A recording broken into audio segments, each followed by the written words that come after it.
Hello दोस्तों, मैं आपके बीच चौधेश पटेल फिर से हाजिर हैं एक नए वीडियो के साथ। आज हम बात करने वाले हैं सुभाष चंद्र बोस के बारे में। सुभाष चंद्र बोस जिन्होंने आज़ाद हिंद फौज की स्थापना की, जो एक राजनेता थे, जो एक देशभक्त थे, हम उनके बारे में आज बात करने वाले हैं। तो वो सुभाष चंद्र बोस का जो जन्म हुआ वो 23 जनवरी 1897 को स्थल था उड़ीसा कटक में इनका जन्म होता है। इनके पिता जानकीनाथ और माता प्रभावती बोस। इनकी जो माता थी वो प्रभावती बोस थी। देखा जाए तो इनके जो सर्वाधिक प्रभाव इन पर रहा तो वो थे स्वामी विवेकानंद। ये स्वामी विवेकानंद से बहुत प्रभावित थे और ये अपने आप मतलब स्वामी विवेकानंद को बहुत मानते थे। और रामकृष्ण परमहंस दो व्यक्ति जो थे, एक तो सुभाष चंद्र बोस पे दो व्यक्तियों को बहुत बड़ा प्रभाव देखने को मिलता है। एक तो स्वामी विवेकानंद और दूसरे व्यक्ति थे रामकृष्ण परमहंस। बात 1919 में है। इन्होंने कोलकाता से इंग्लैंड गए पढ़ाई करने के लिए। कहाँ से? 1919 में ये कोलकाता से कहाँ गए? इंग्लैंड गए थे। ये ICS जिसको हम ICS एग्ज़ाम कहते हैं पास किए और इसके बाद ये ट्रेनिंग ले रहे थे। ट्रेनिंग के समय ही ये देश के लिए उस ट्रेनिंग को छोड़ करके त्यागपत्र देकर चले भारत चले आए। वो ऐसा करने वाले वे पहले व्यक्ति थे जो ICS की एग्ज़ाम की ट्रेनिंग छोड़कर आने वाले वे ऐसे पहले व्यक्ति थे। सुभाष चंद्र बोस की जो राजनीतिक गुरु थे वो थे चेतन दास। अब अगर कोई ये पूछता है कि आपसे भाई सुभाष चंद्र बोस है, उनके जो राजनीतिक गुरु थे, जो टीचर थे, वो थे कौन? चित्तरंजन दास। फिर 1938 की बात है। सुभाष चंद्र बोस कांग्रेस की अध्यक्षता करते हैं हरिहरपुरा में। कहाँ पे? हरिपुरा में। क्या? हरिहरपुरा में। इस अधिवेशन में पंडित जवाहरलाल नेहरू जो है, पंडित जवाहरलाल नेहरू की अध्यक्षता में एक नियोजन समिति का गठन किया जाता है। किसका? एक नियोजन समिति का गठन किया जाता है। 1938 की बात है। बात 1939 में है जब सुभाष चंद्र बोस फिर से कांग्रेस के अध्यक्ष चुने जाते हैं। कब? बात 1939 की है जब सुभाष चंद्र बोस को फिर से कांग्रेस का अध्यक्ष चुना जाता है। लेकिन इन्होंने 1939 में त्यागपत्र दे दिया। कारण था गांधी जी क्या थे? विरोध में थे। गांधी जी चाहते थे कि ये मतलब कांग्रेस के अध्यक्ष ना बने।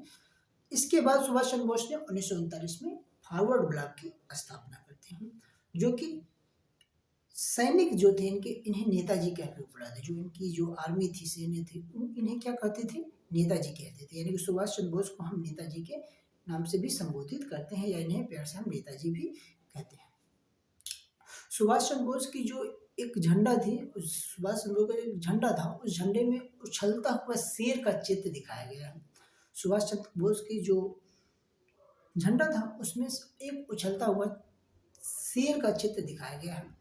अगर देखा जाए तो लोग जो सैनिक होते थे वो नागरिकों के बीच जो एक अभिवादन करते थे वो जय हिंद बोलते हैं ना सर, जय हिंद। तो जय हिंद का वो शब्द इन्होंने ही बहुत ही फेमस किया था। सुभाष चंद्र बोस ने जय हिंद का नारा दिया था। 1941 की बात है। 1942 में ये टोक्यो सम्मेलन के तहत इंडियन इंडिपेंडेंस लीग की स्थापना करते हैं, जिसका मुख्यालय बैंकॉक में होता है। कहाँ पे? बैंकॉक में होता है। आज़ाद हिंद फौज के बाद, गठन के बाद, ये कई ग्रुप बनाए हुए थे, जैसे जिसमें गांधी ब्रिगेडियर, नेहरू ब्रिगेडियर, आज़ाद ब्रिगेडियर, झांसी की रानी रेजिमेंट जैसे इन्होंने ग्रुप बनाए हुए थे अपने सेनाओं को लेकर के। बात 1943 में है। इन्होंने दिल्ली चलो का नारा दिया था। कब है? बात 1943 की है। इन्होंने एक नारा दिया था दिल्ली चलो, और उसी समय ये 1943 की बात 21 अक्टूबर को एक अस्थायी सरकार का गठन की इन्होंने। और 1944 में आज़ाद हिंद फौज और इंडियन इंडिपेंडेंस जो लीग थी, इसका जो मुख्यालय है वो रंगून स्थानांतरित कर दिया गया। सुभाष चंद्र बोस ने गांधी जी को राष्ट्रपिता, यानी कि सुभाष चंद्र बोस ने महात्मा गांधी को जो राष्ट्रपिता के नाम से राष्ट्रपिता संबोधित किया। और इन्होंने एक नारा दिया था सुभाष चंद्र बोस ने, तुम मुझे खून दो मैं तुम्हें आज़ादी दूंगा। सबसे फेमस नारा इनका था, तुम मुझे खून दो मैं तुम्हें आज़ादी दूंगा। तो इन्होंने ही नारा दिया था।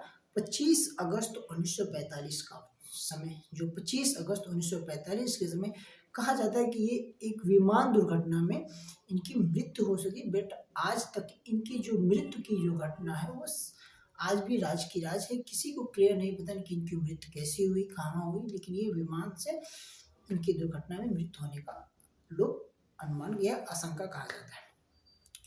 सुभाष ने कई बुक्स भी लिखे, जैसे इन्होंने द इंडियन स्ट्रगल लिखा, इन्होंने एक एन इंडियन मिलीग्रीम भी इन्होंने एक बुक लिखी थी सुभाष चंद्र बोस को लेकर के, जो सीतारमैया ने बहुत कुछ कहा। उन्होंने सीतारमैया ने कहा कि दोस्तों कि ये सिकंदर हैं, सीजर, क्रॉमवेल, हिटलर जैसे नामों से उन्हें संबोधित किया।